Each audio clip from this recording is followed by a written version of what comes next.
तर नीट पेपर फुटीवरून सध्या वातावरण देशभरामध्ये तापलेले. इकडे दिल्लीमध्ये सुद्धा NSUIनं आंदोलन केलेलं आहे. दिल्लीमध्ये सातत्यानं जेव्हापासून पेपर फुटी झालेली आहे तेव्हापासून सातत्यानं आंदोलनं होतात. वेगवेगळ्या संघटना आंदोलनं करतात आणि बॅन NTA अशा प्रकारच्या हे फलक दर्शवले जातात. NTA सातत्यानं प्रश्नचिन्ह विद्यार्थ्यांकडून उपस्थित होत आहे आणि ज्या पद्धतीनं NTA या सगळ्या परीक्षा कंडक्ट करते याबाबत प्रश्नचिन्ह उपस्थित होत आहे.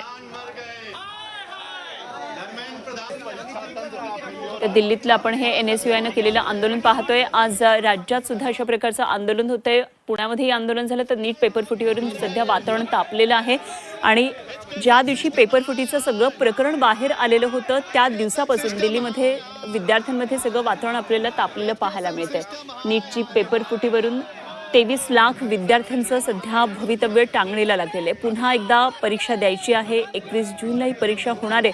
मात्र तोपर्यंत विद्यार्थ्यांच्या मनात वेगवेगळे प्रश्न निर्माण झालेत आणि त्यामुळे या प्रश्नाच्या या घोटाळ्याच्या मुळाशी जाणं गरजेचं असल्याचं विद्यार्थ्यांचं म्हणणं आहे आणि विशेषतः NTAवर अनेक प्रकारे प्रश्नचिन्ह उपस्थित केले जातात.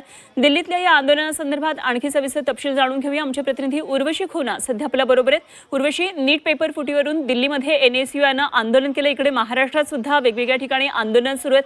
काय नेमके दिल्लीतल्या या आंदोलनासंदर्भातली सध्याची माहिती आहे?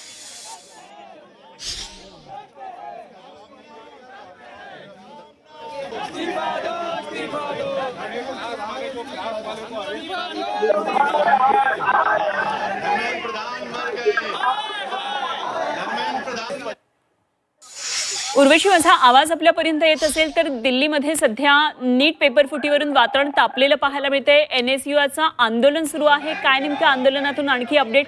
काय नेमकं विद्यार्थ्यांचं आता म्हणणं आहे? आज 10वी अटक झाली आहे. नक्कीच मोठ्या प्रमाणात काँग्रेसच्या कार्यालय बाहेर इथे नवी दिल्लीमध्ये आज पण NSUIचा जो आंदोलन आहे सुरू आहे. हा आपण बघितलं तर चौथा दिवस आहे जेव्हा NSUI कडून मोठ्या प्रमाणात जे आहे आंदोलन सुरू आहे.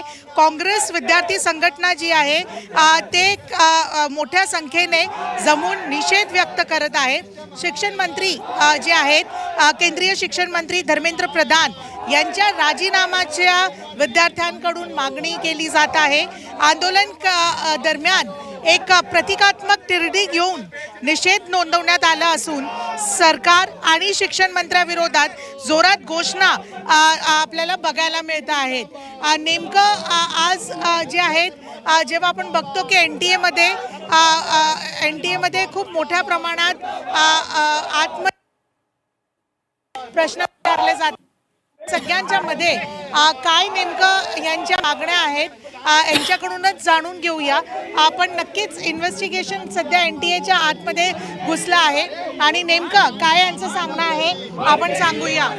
ये बताएं कि आप यहाँ पे अभी जमा हुआ है, किस तरह से क्या डिमांड करते हैं और क्या सारी चीज़ें यहाँ पे प्रोटेस्ट कर रहे हैं? देखिए, जिस प्रकार से सभी को पता है कि नीट का जो पेपर है वो लीक हुआ है, ठीक है, 22-23 लाख जिन बच्चों ने ये एग्ज़ाम दिया था उनका भविष्य इस वक्त काल में जा चुका है. गरीब बच्चे भी जो है इन्होंने भी मेहनत की थी. किसी के पास 500 रुपये नहीं है, वो ट्रैवल कैसे करेगा? और आज हमारे इकट्ठा होने का यही मतलब है कि जो हमारे एजुकेशन मिनिस्टर है हम उनसे दरख्वास्त करते हैं कि NTA को बैन करो, क्योंकि NTA एक विफल एजेंसी है. 24 में भी इन्होंने यही किया, 26 में भी यही किया. न जाने कितने एग्जाम्स लीक हुए होंगे जो आज तक पब्लिक में भी नहीं आए हैं. तो हमारा ये मानना है कि NTA को बैन करो और धर्मेंद्र प्रधान इस्तीफा दो. तर NTA बॅन करावं आणि केंद्रीय शिक्षण मंत्री धर्मेंद्र प्रधान यांनी राजीनामा द्यावा अशी मागणी करतात विद्यार्थी. दिल्लीमध्ये आंदोलन सध्या तापलेलं आहे. आमचे प्रतिनिधी उर्वशी खुना या संपूर्ण घडामोडीवर लक्ष ठेवून आहेत. उर्वशी, धन्यवाद दिलेल्या या माहितीसाठी.